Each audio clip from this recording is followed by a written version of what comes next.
Hello, everybody, and welcome to another edition of Full Course Yellow. It's the Thursday night get-together from the crew at In Pit Lane on Channel 31, and of course the In Pit Lane YouTube channel. Thanks for joining us once again. We'll catch up with the crew. We got a lot to talk about. Doc was up at Bathurst on last weekend, so we'll get some inside stories and some gossip from there. We've got Formula One starting up again this weekend with the Spanish Grand Prix.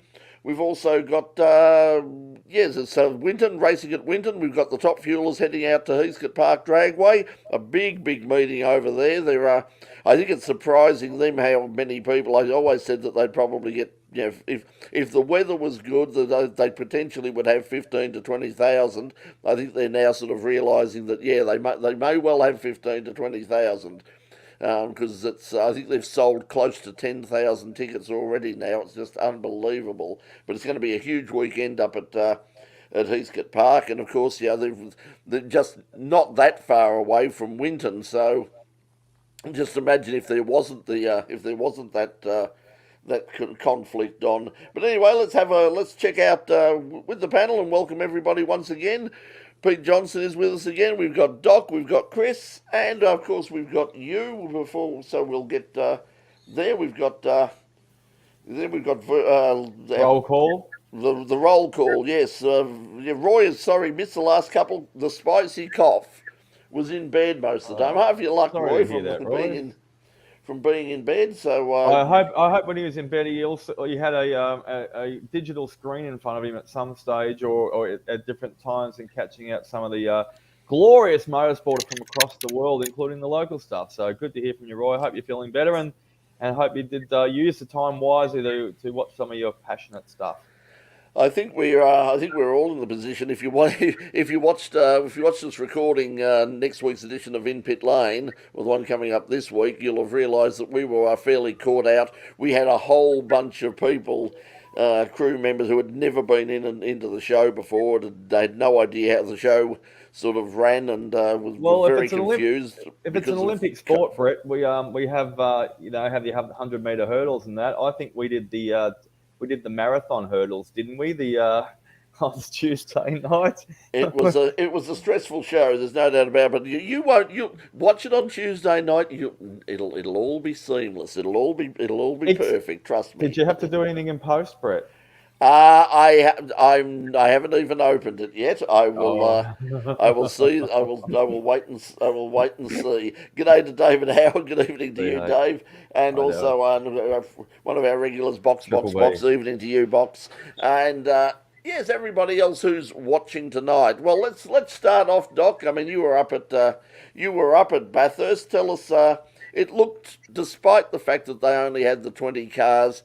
The only time the 20 cars came into effect was sort of late in the race when, we'd lost about 4 or 5 of them. And I know that it did really mess up some of the, particularly on one occasion, some of the television coverage. It was beautifully set up. The reporter, Bryony Ingerson, was doing her bit to camera, and you could just see what the director was planning for. As she finished, we'll sweep around over her shoulder, and we'll zoom into the main straight, and we'll see the cars coming past. And so she finished her bit, and they zoomed into the track, and the track was empty, and the track was still empty. And they held that shot. And still empty. And you could just hear the director going, "Oh, for God's sake, where are they? Go to break. Yeah. And it would have been either on safety car or... it's one. I'm not sure. Was that during the race or qualifying, Brett? That was during. Yeah. There were a few occasions they needed the safety car, so... Despite the gloomy weather, g'day Brad, I have accepted your friend request today. So he was, apparently I was in good company, just getting sidetracked slightly for a second. Myself and Christian, has been a part of the show in the past and is a very good friend of Brett's, and we seem to get together like glue and hang out a lot when we're at Bathurst because we seem to know a lot of people to talk to. We were on Conrod Strait for a bit of a private party on Robbo's area, like that. And I had a friend message, Brad, I think it was, in the last couple of days, Your face looked very familiar. I saw you lots of times when we were down Conrod Straight. So, and then I realised you're from In-Pit Lane. So, hello to all our fans out there that recognise myself and Christian up there. Thanks. Well, one of them anyway. Well, one. Oh, no, I did have another one, but I'm not going to. I won't go into any more of them. But it was a great event. If you make the usual pilgrimage to Bathurst, it was well worth it. It's great fun. It's even if it reduced field, maybe not as the international flavour it usually has, but you've got to do it. And look, the weather was predicted to be totally gloomy, rain flat out for 3 days. Fortunately, that didn't happen. We had some precipitation beforehand, so that look, the areas were a bit muddy. Not quite gumboot Blundstone muddy, but you could work your way around that. It really had a good local flavour. Someone said to me it took it back to about 5-6 years ago when the event was really low key and only had a couple of years under its belt and the crowds weren't huge, and so it still had that great feel about it. Bathurst is still Bathurst, lots of fun. I said to a couple of guys we were having a chat with at one stage, I said, this is the best chance ever for an Australian driver to win the Bathurst 12-hour, because sometimes there's not much chance at the way the internationals just flood and love coming over here and racing and being part of it. Nonetheless, if you have a look at the top of the field, I mean, it was, apart from Kenny, of course, who was basically an international himself as an amateur driver. Kenny Habbull is an expat Aussie, but then you had Jules Guidon and Lucas Stoltz running the field, and then you had the Craft Bamboo team, who had the most, whether it was deliberately planned or otherwise, it was the most bizarre strategy in the world, the pit strategy, in terms of like 20. I think they absolutely every time a safety car went out, they just pitted whether they needed or not. They got all of the compulsory time pit stops out of the way really early, and then they could just basically take it from there. So it'll be interesting to see in the future, and particularly next year, if they have those timed stops again, whether other teams decide to flow along. But as Brad's saying, what, yeah, Pete? Or they'll change the rules so you can't do that. Yeah.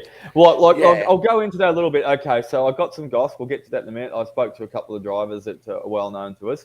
But as far as that goes, I mean, everyone around the track had basically a bird's eye view on a screen or could hear the commentary and what was going on. So the 5-minute penalty, when the driver went over 8 minutes, that was a massive mistake. You could see that a mile away. It was whoever has the stopwatch in there on the video screens. It almost seemed like, hey, excuse me, Mr. Team Manager, I know we've known each other for 5 years, but he's 2 minutes over. And then yeah, I'll get to that in a minute. It doesn't. He's 3 minutes over. Yeah, it doesn't matter yet. 4 minutes over. So finally they've got their attention and said, hey, he's 8 minutes over. Box. And I'm not talking about the guy that's with us tonight. So that was a massive, huge mistake because it cost them, cost them the race or cost them placings at the very least. It fixed the whole. The one where they got the 30-second penalty for when they were only a couple of minutes over, you can basically see that was a professional foul, because if you've got a track that takes 2 minutes 10, 2 minutes 4, 2 minutes whatever it is to get around in good conditions, and you've got a driver and it doesn't suit strategically where you need to box it or pit it because of either tyres and fuel or another driver changeover, or there's a safety car that's been involved that's thrown them out before on something like that. Sometimes you will take a 30-second penalty hit sitting there, because if you had pulled the car in a lap earlier or put it in a lap later, it might have thrown out a bigger strategy. So yeah, the second one's a professional hit. The first one, the trouble was though, they were both in the same team. So yeah, from the 74. Yeah, I think as Brad's pointing out, you wonder how Audi sort of, they got slammed with the balance of performance after qualifying, but they still set, Kelvin van der Linde still set sort of the quickest time of the race, so the Audis were still very, very fast. But yeah, it seemed that everything that could go wrong to the Audis did go wrong, and it just all worked everything went perfect for the Mercedes. It's interesting that the head of Mercedes Motorsport was out there as well. So he was. That was sort of pointing out to a lot of people how important it was that the race went ahead. It was also interesting that Stefan Rattel, who of course we spoke to earlier this year, was saying afterwards that it was absolutely, as far as he was concerned, it was absolutely vital that race went ahead regardless of how many people were there, because they were really of the opinion that if it didn't go ahead this year, it probably wouldn't go ahead in the future as an SRO event. So they've ticked the boxes off, and hopefully we get back to February next year and things have cleared up a lot, and we'll be able to have all of the teams out there. We'll have BMWs and Audis and Ferraris and all the rest of the cars that we want to see. Again, like Lambos, hopefully a couple of McLarens again like last time. Just quickly on a couple of the drivers, well done to Chaz Mostert. He absolutely pulled one out of the bag. His premium just went up for next year, I think, because he just absolutely blitzed it, especially in the conditions, because we're getting towards twilight. Yes, as the commentators say, it was almost perfect because, you've got the UV, it's getting air intakes, all that sort of stuff. But he absolutely pulled one to be 2/10 down in the first two sectors, and we're all watching live timing and all that sort of jazz when you're into your 12-hour, into your intricate details, and we're all just flubbed, like, what the hell just happened there? We were expecting just even sit in second place and after the shootout. No, however he got that third sector absolutely smashed. Well done, Chaz. A quick one, Grant Denyer. Big shout out to Grant. He had a chat to Christian and I there. Great to see him. You still owe me a beard, Grant, and it's an ongoing joke from a couple of years ago. I told him he didn't make up for his shout the 2 years previously, and he was a bit busy this weekend with driving a car. So Grant summed it up. I won't use his choice words because he's off camera as well too, but he said, I'm just trying to get my head around this. These things are, after being out of them for a couple of years, they're frighteningly fast. And last but not least, a shout out to Davey Reynolds. He's always got time for me and has a chat whenever we're catching up, whether it's down the road at Penrite in Hallam or at an event or a promo or something like that. They were struggling they were chasing the car a lot, he was telling me, and that was on the Saturday before qualifying. So him and Cam were just sitting a little bit slightly dejected, because they were just, obviously sometimes you can roll a car off the truck and it just falls into place in 5 minutes, or it's there right from the start. But they were chasing setup all Saturday, and well done to Davey for kicking things off on the Sunday morning. But well done to all drivers, well done to the organisers, well done to everyone else who attended besides ourselves. It was a fantastic event, and looking forward to, as Brett said, in 8 months' time when it will be absolutely full throttle.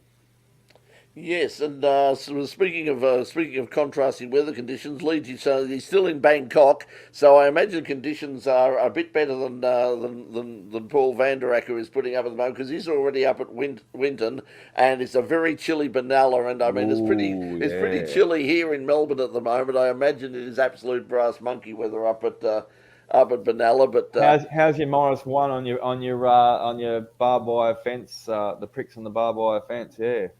Yeah, that's for sure. Once again, Mad Cow Mark, good day to Mark, is joining us once again. Also to Josh. Josh, how are you, mate? Yeah, good to see you. Hope it all went well on the weekend. I saw a few posts from Facebook.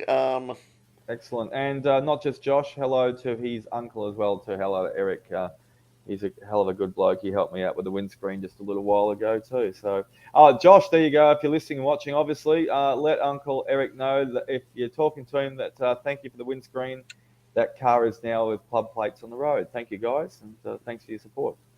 There you go. Roy pointing out, thought the Prince, his Royal Highness, did remarkably well. Yeah, I mean, it was funny how it was that some people were sort of dumped in, like, I mean, with Dave Reynolds and those guys, they raced, but Shane Van Gisbergen, who I thought would be really who would be really keen on those sort of conditions, basically said to young Brock Feeney, you earn your stripes, son. You get out there, you have the honour of leading it off.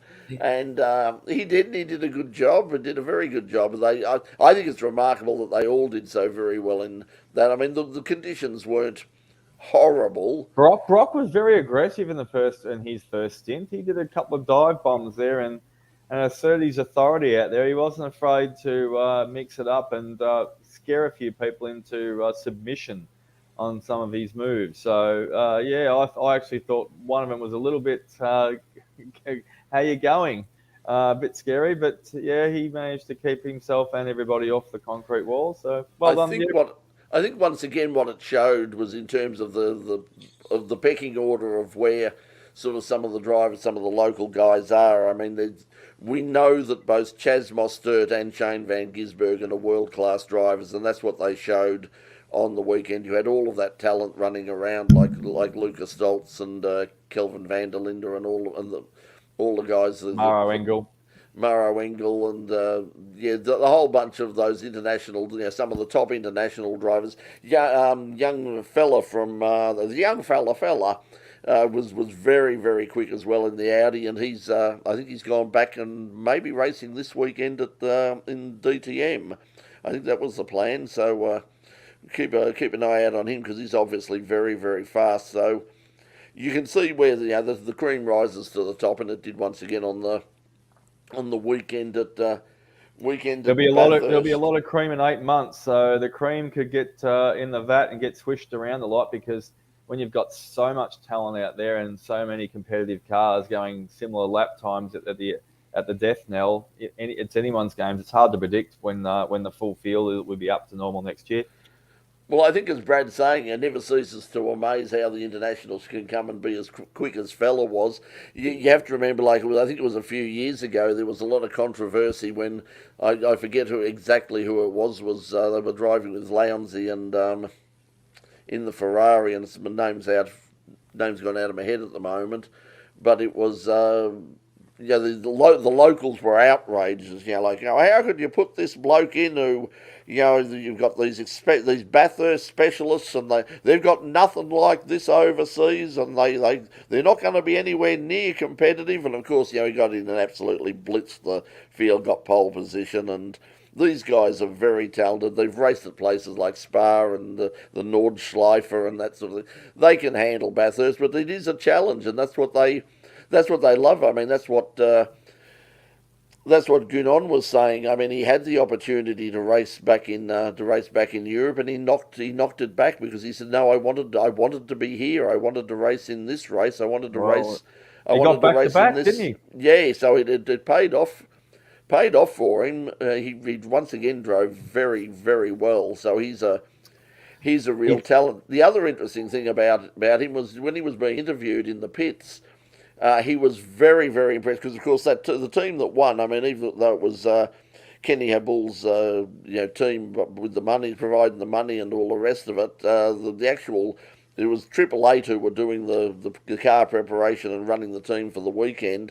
And it was interesting that Gunon said in one of the interviews that he was mega impressed with Triple Eight's professionalism, but he also said that there are things that these guys are doing that I've really learned a lot from, and that I'm going to be taking back to Europe. He said because they do such a good job. There's a whole bunch of little things that they do better than anybody else in terms of. So he was really full of praise for Triple Eight Racing and their professionalism, and as he said, was taking it back to the teams that he was driving for back in Europe. Speaking of the telecast, I was watching on the seven telecast, the free to air, and yes, there were ads. They had the revolutionary picture-in-picture technology, and as Box is saying. Just have the bigger screen to see the action. Yeah, it was very, very small on my screen. It was very tiny. But they did have it. Sorry, he also asked, "Do you think it will be back for the October race?" They did have it for December last year for the 1,000. No, that's right. They did too, didn't they? Yes. Yeah, so they do it. They tend to do it a lot now. I've seen it in the cricket, and it's very popular in America. They've been doing it for years with football and other things in America. But that's because in America, if you think ads are tough to live with here, see America. I know that like in Australia, we average, well, for our show. Our running time for a half hour is 24 and a half minutes. That's on channel 31. If we were on channel 10 or channel 7, any of those things, our run time for the half hour would be 21 minutes. So there would Did you be watch 21 any of it? minutes of program. Did you watch any of it, Richie? Chris? No. No, you didn't watch it? No, that's all right. What kept you busy? Oh, a lot of other things. Okay. Very good. You didn't catch any of the motorsport whatsoever? Anything else on any No, other no. days? None of the online stuff?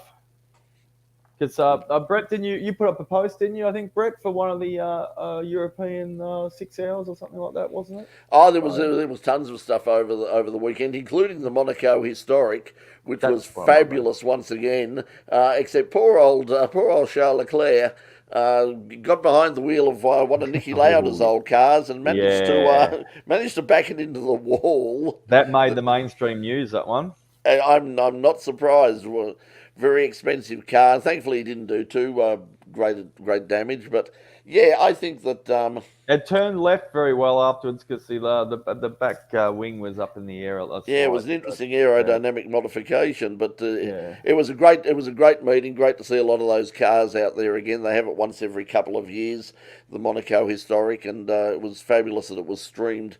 That it was streamed in full, and just that feel. I mean, to see all those, the Lotus 78 and those early McLaren M23s, and just fabulous weekend of motorsport. You had the Magna Core.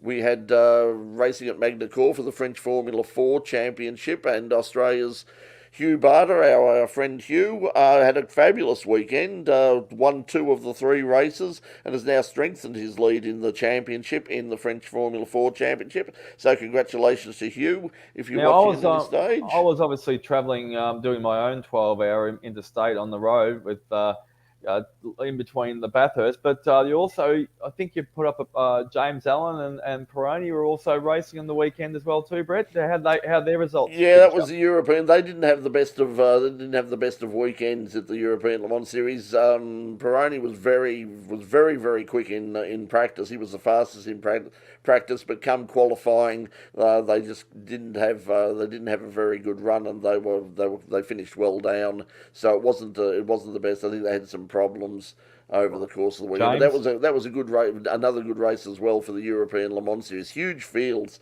of both LMP2, LMP3, and got a reasonable field of GT cars as well. So that was great stuff. Go? I was back in the field. He was driving with and Alex sharing the car along with the American driver, John. Yeah, so they were behind. Mm-hmm. I haven't had a chance to catch up. They were behind back. As Roy was saying, the Europeans don't hold back when driving the classics. They certainly don't. We've been lucky enough to go to a couple of historic meetings overseas in France, actually. First of all at Montleray on the Banked Oval, and then down at Dijon. And it's frightening. They don't hold back. I was talking to one of the visitors from Europe who's been here for Phillip Island, and he said they've really got to be on their best behaviour when they come to Australia, because they lay the law down here that you're not racing for sheep stations.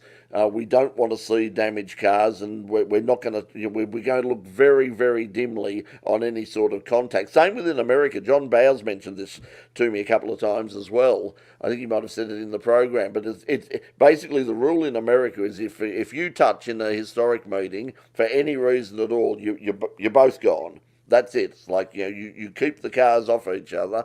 Whereas in Europe, my God, we were at Dijon. We were like that far away from the guardrail with the Formula One cars coming through, and my God, they were hammering them. They were bumping wheels, and it was it was insane. Just while you were talking America there briefly, Brett, I come across an article today, which I let you guys in on a little secret before we started the show.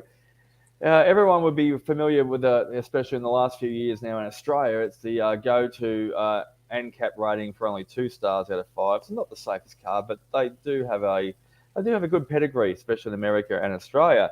The Mustang Shelby GT500H, which is 900 horsepower, will be available on an Australian license as well too over in America. That's 900 horsepower in a Mustang GT Shelby. It's your pony through Hertz Rent-A-Car. So yeah, we've got Hertz here in Australia. We've got Budget. We've got a few others. So if you're over in America, I'll just last week Hertz teased a potential Ford Mustang Shelby GT350H successor, which wasn't a huge surprise given the fact that the rental car giant has a rich history of offering special edition blue oval vehicles, starting with the original GT350H back in the 1960s.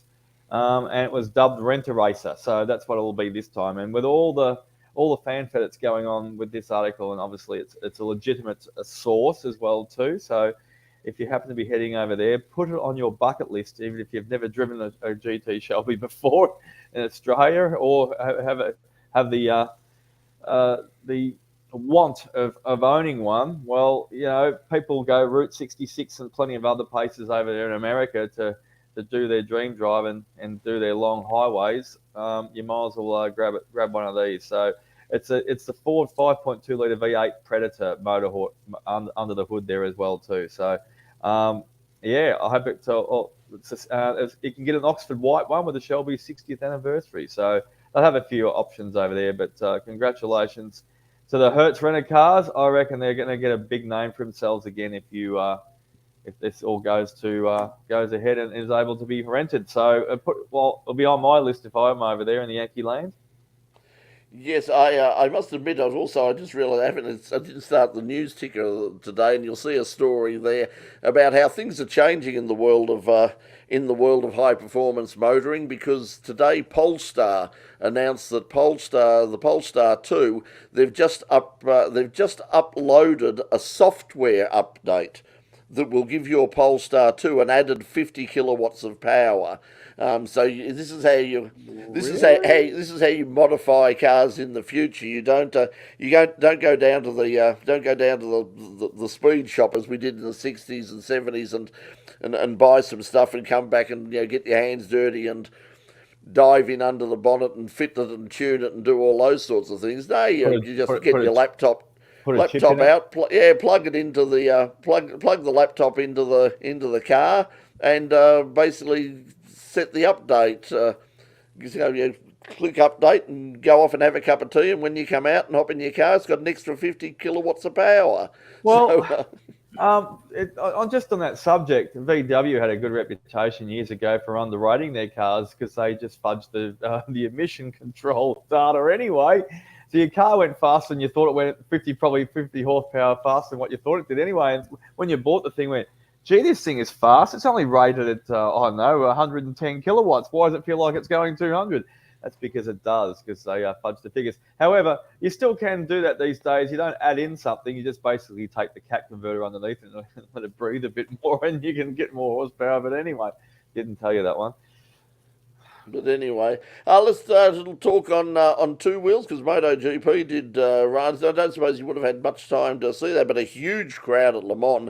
Certainly, first time in a couple of years, of course, that they've had an unrestricted crowd. So it probably augurs well for the 24-hour race coming up next month, because there's not going to be a cap on that. But they had, I think it was 110,000 people turned up on the Bugatti circuit, which of course that's the short circuit. They don't use the full track for the bikes, only the Bugatti circuit. And 110,000, that would be absolutely crazy. But good weekend for Ducati and also for Bastianini. Yeah, Bastianini certainly did well, but Jack Miller with a second place. Interesting that Jack has already sort of seems to have accepted his fate for next year already. I think that he's got the feeling that that's pretty much been decided, and that Bastianini is going to be replacing him at Ducati. And a clean he swap sort would of, be good, Brett. the swap would be best for Jack, but they're talking now about Jack joining Remy Gardner at Tech 3, which I don't think he'd be quite as keen on. If you have a look at how Tech 3 are performing at the moment, it was another bad weekend for Remy. The Tech 3 bikes, they're not particularly competitive at the moment. Perhaps Jack could, work a bit of magic around them, but I'm sure he would like to stay with Ducati, and if he could just go back to the Premac team, I did watch the highlights package. So. Did watch the highlights package, and I did see a quick article on, and someone just could not help themselves, and they had to get a Marc Marquez comment in, and I'm probably giving it more air here now as well, though, too, more oxygen. But I think he was in the top 10, but a little bit down to 6th or 7th or something like that, and they still got a quote out of him saying, "Look, if my bike was there, I was there. That's the position I should have been in. The only way I would have been higher up the order is if someone had crashed out in front of me." So at least he's being honest and being forthright with his and his realism at the moment. So I think he will get better. He'll be better off with the off season as long as Repsol Honda can put a better two wheels underneath him at a lightning pace. Because at the moment, with Suzuki, very, very doubtful whether they'll continue on. It's all gone quiet from a couple of weeks ago when the huge rumours were going around the whole of the world. They're gone. They're definitely out at the end of the year. So, they're well and truly gone.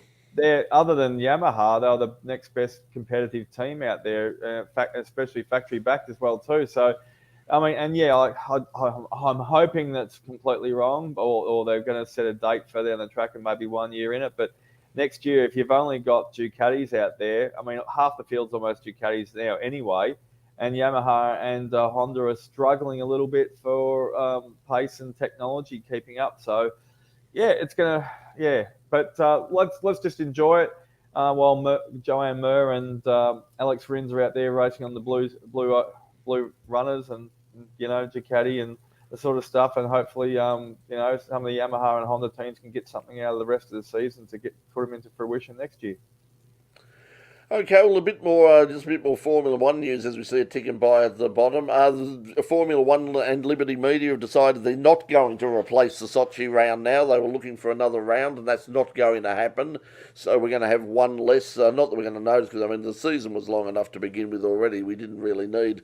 We could lose a couple of races, I think, along the way, but they've decided they're not going to replace that round. Formula 2 will replace the Sochi round with racing at Paul Ricard with the French Grand Prix, so that's going to happen. As you can see on the bottom, the rumours are growing that Sebastian Vettel is out at the end of this year, and in fact, he's been offered, because he's become this new green warrior, he's been offered an opportunity to test a Formula E car, and they're trying to get him interested in that. But it looks like increasingly like that Sebastian Vettel might be out of Formula One and Aston Martin at the end of the year, which is interesting. I mean, Pete, is there an obvious? I know Teo Porcher, the Formula 2 driver, they were very keen on him at one stage. Have you heard anything about who might replace Vettel at Aston Martin?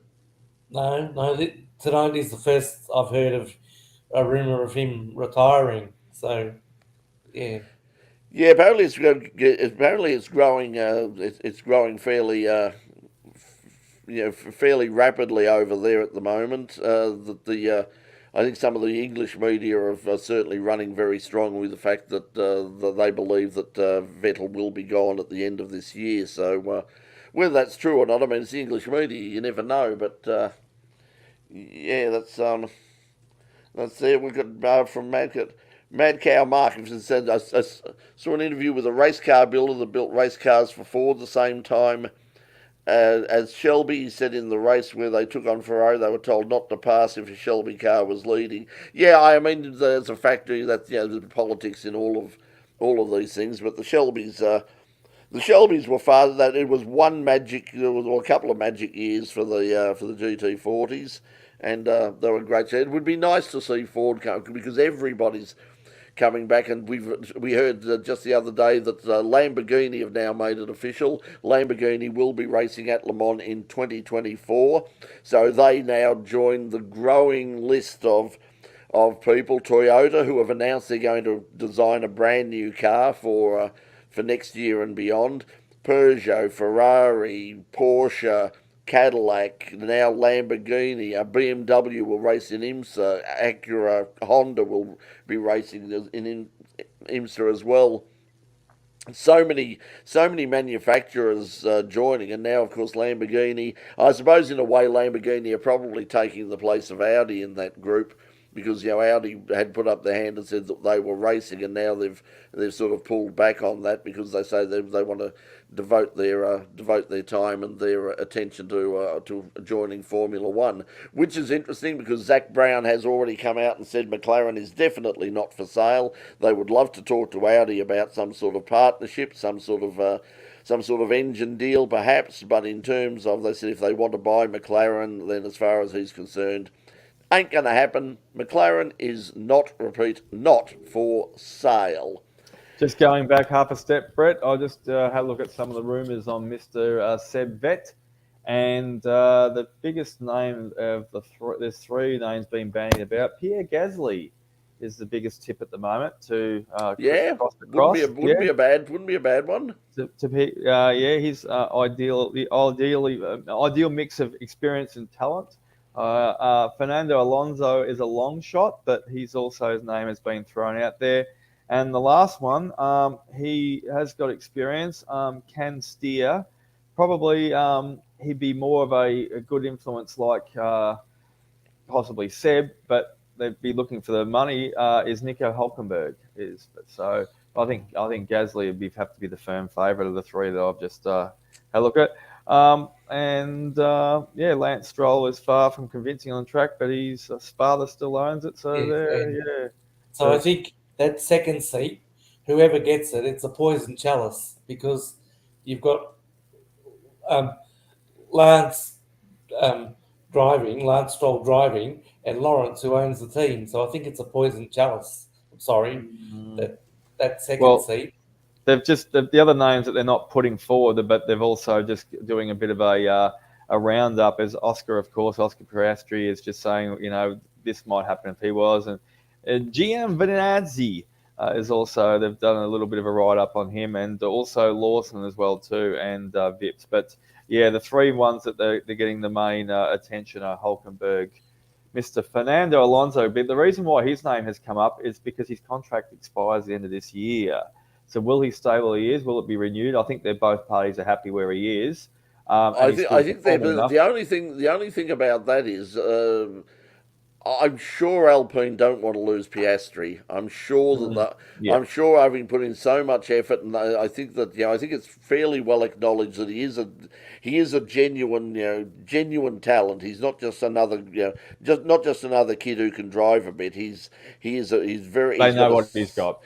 Yes, his success. They're very clear that he's going to have a big future in front of him, and I don't think they want to, having put in all the time and money in developing him, they might just say, look, do we as much as we love having Fernando as part of the team and all of the attention that brings to Renault and Alpine, particularly in Spain, but right throughout Europe, and having our former world champion on board, that's all wonderful. But really, long term, I mean, do you keep Fernando on and try and keep him happy for another couple of years and risk losing Oscar? Because both Oscar and certainly Mark Webber have made it very, very clear that as far as he's concerned, Oscar's going to be in Formula One next year, and if Alpine don't have a spot for him, someone else will. Will he be in a Toro Rosso? Will he be in a McLaren? That would be a very real possibility. It could be one Aussie out, one Aussie in. And interesting. I mean, he sort of come out and said it was more or less a joke. He said, I was just kidding. But Danny Rick has used the R word in the last in the last couple of weeks in a couple of interviews, just sort of saying that he was increasingly looking beyond Formula One and looking for what his next step would be. So perhaps in the back of his mind, he's thinking that there could be keep his options open. There could be a chance that. I think he's still doing okay, but I mean, he's certainly not. If there's somebody, like a Piastri or someone coming through, another young kid with a lot of talent that they could get hold of, and then of course with McLaren, you got to factor in the whole Colton Herta thing, because Zach has said that he's very, very keen on Herta, and there's lots of American money that could possibly come in as well if Herta comes in too. Sounds like a big cauldron.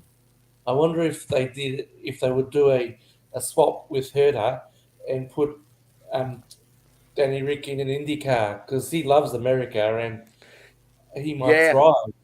Yeah, that's an interesting thing. As you say, he is a real America-phile. He absolutely adores the place, particularly down Texas way. He loves, he's Wild West over here, and he loves the Wild West in America. He's absolutely besotted with the place. In fact, I think he's actually bought a place over there as well.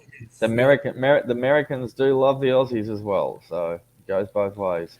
Oh, he'd be very, very popular. Speaking of Indianapolis, practice for the Indianapolis 500. Day 2 was rained out.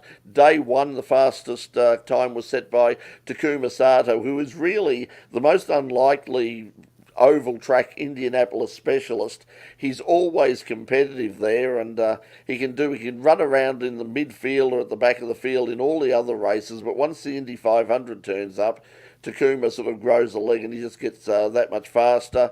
Unfortunately, over the weekend, Scott McLaughlin took a risk on staying out on slicks when he was doing very well. He was actually leading at the time behind the pace car and managed to spin the car behind the pace car by staying out on slicks, but he wasn't the only one. A few took the chance, and none of it paid off. So he lost a bit of time there, but so he will do well. So keep an eye out on that. Most of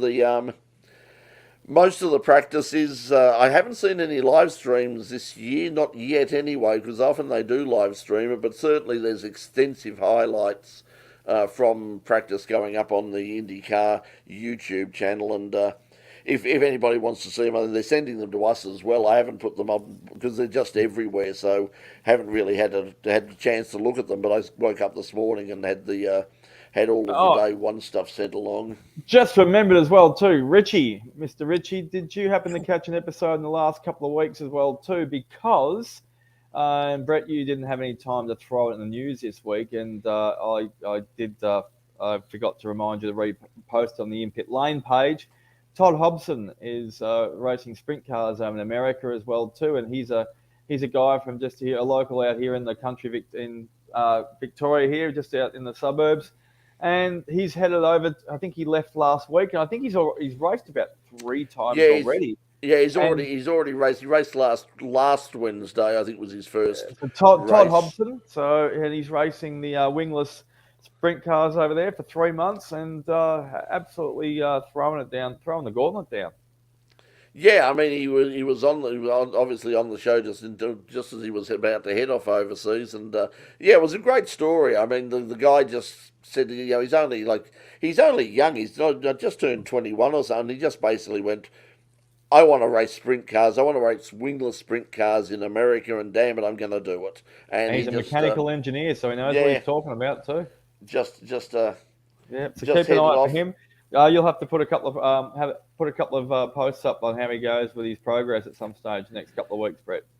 Yeah, I think he's got so many races coming up. It's hard to keep track of what's happening there. He had a few problems. Unfortunately, a lot of his stuff is live streamed, but it's a lot with that Speedway stuff. It's pay for play, and it's not cheap either. It's like $35, per race if you want to watch it. So the good thing is, if you do want to watch it, because most of the races are at night, they pop up in the daytime here in America.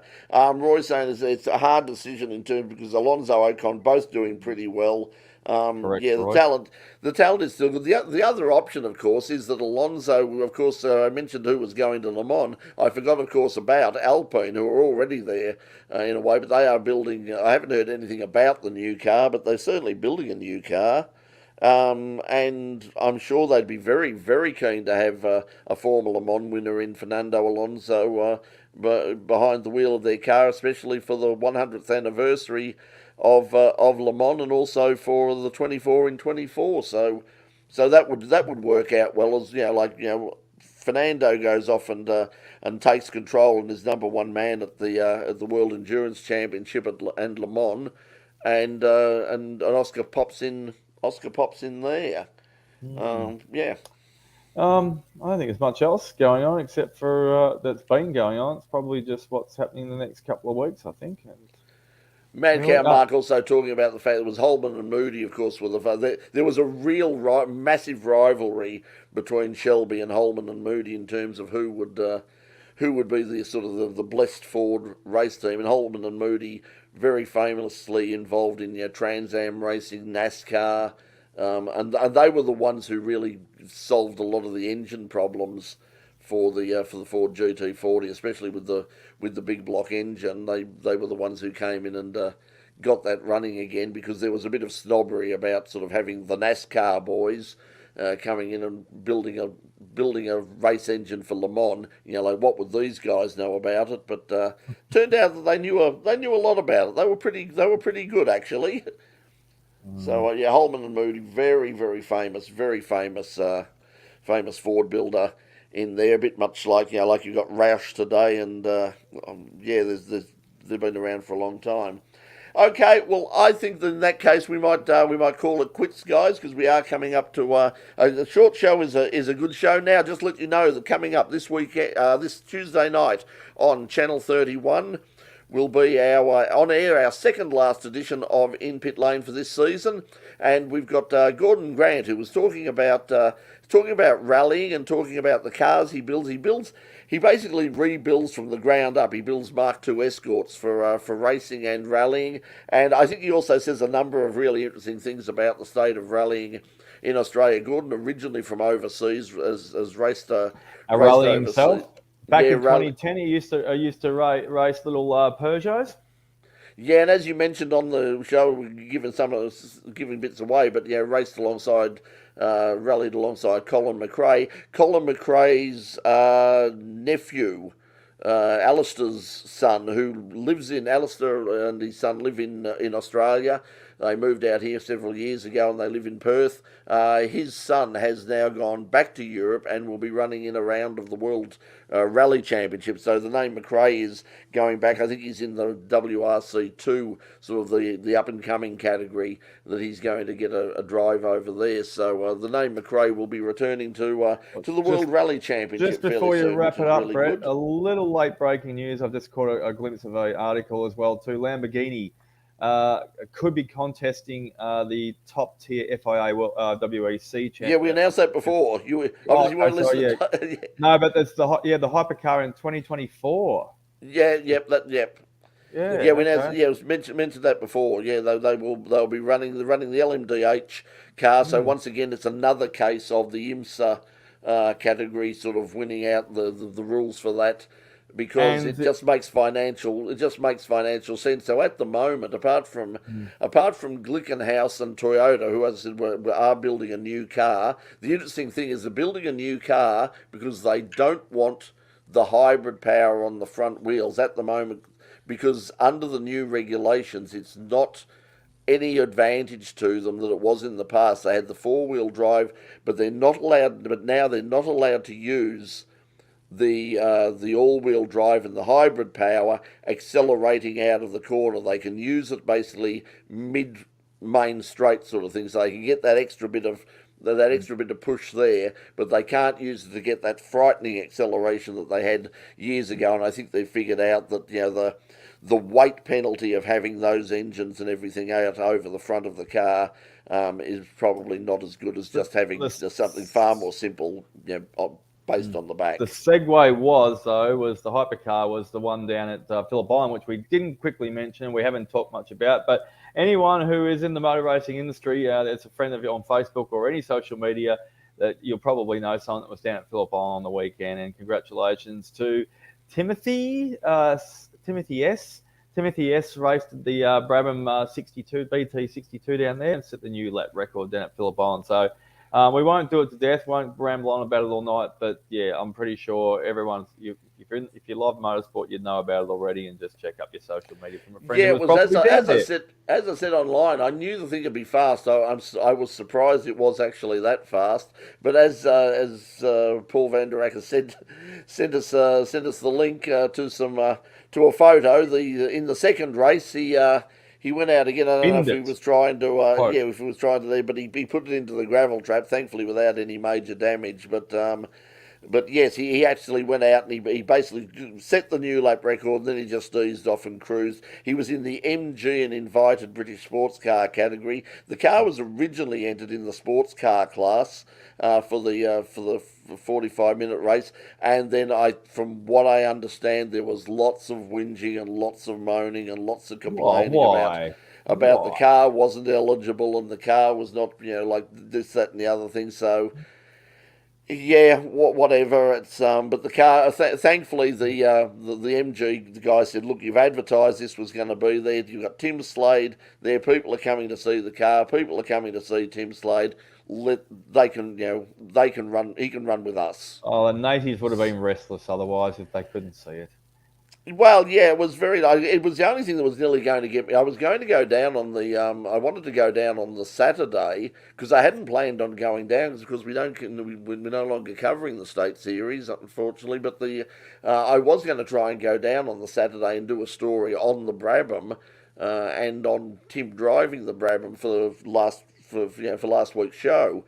But Tuesday night show. But thankfully I didn't go down on the Saturday because it was raining and they didn't bring the car out.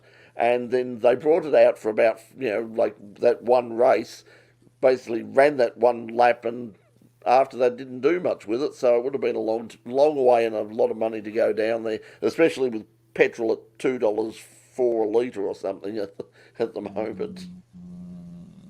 Anyway, that's all we got time for this week. We'll, as I said, be watching this week or watching next week for the penultimate in pit lane for this season, 8:00 Tuesday night on Channel 31. We'll be back with more Full Course Yellow next week. By all means, come on back if you've got any questions, if you've got any topics you'd like to raise. By all means, let us know. I mean, you're the producers of the show. You tell us what to discuss and ask your questions. Don't leave it all to us. Raise your own topics as well, and we'll have a chat about it. Okay. So once again, thanks to everybody for joining us. Really appreciate it once again to all the regulars. Thank you for joining us, and until we see you next week on Full Course Yellow and in Pit Lane on Channel 31, from all of us here, bye for now. See you later, everybody. Have a great democratic sausage weekend. Enjoy your sausage.